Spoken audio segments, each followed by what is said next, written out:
So these muffins are gluten-free, contain no eggs, but so moist and delicious. Once you make them, you keep making it over and over again. So lovelies, let me show you how to make it. So you need some oats for this recipe, preferably fine oats. First, you're going to blend the oats into flour. Then in a bowl, measure in 1 cup of the flour, add in 2.5 tablespoons of cocoa powder, 1 teaspoon of baking powder, a pinch of salt, about 1/8 teaspoon. Then go ahead and mix everything well to combine. So this is going to be the dry ingredient mix. In the same bowl, go in with 1/4 cup of oil, 3 tablespoons of honey, 1 teaspoon of vanilla flavoring or any flavoring of your choice, and 1 cup of milk. I've left a detailed list of ingredients in the description, so you can check that out later on. Go ahead and mix in everything so you get this beautiful batter.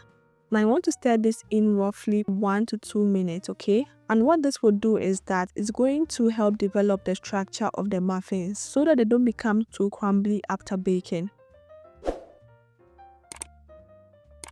Meanwhile, I'm going to grease these muffin tins with some oil.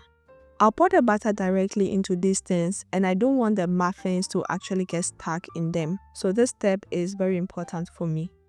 Now from here, I'll scoop a generous amount of the butter into each tin. Here, I'll be filling these to the brim so that they rise properly after baking.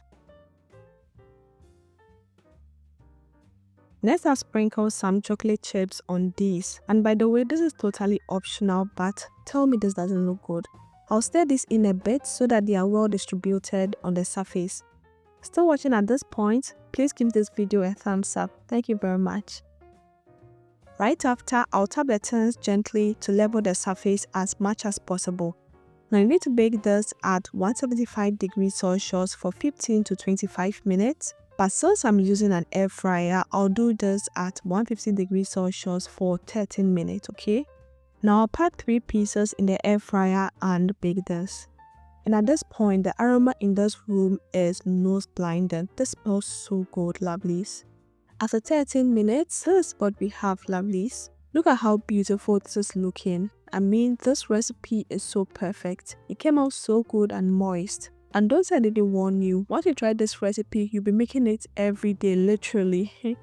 Thank you so much for watching. Don't forget to like and subscribe to the channel, and see you in the next one. Bye!